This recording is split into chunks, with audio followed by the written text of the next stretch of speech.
Yeah, so usually what I do when I start diagnosing the hash board, I start from the last chip or the first chip. Last chip usually does me pretty well.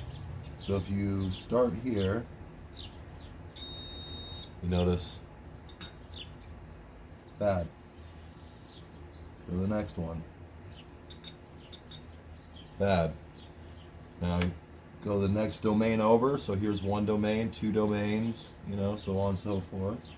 This is your first domain, and this is your last. Goes in that order. So that way and that way. So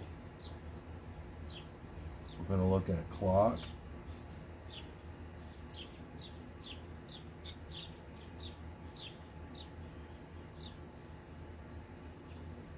Co.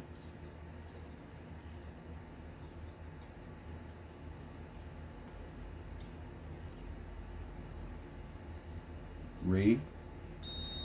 Bad. All right, so let's try chip 1.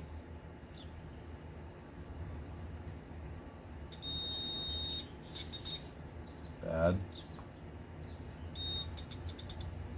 So it's either chip 1 or it could possibly be the power that's going to chip 1.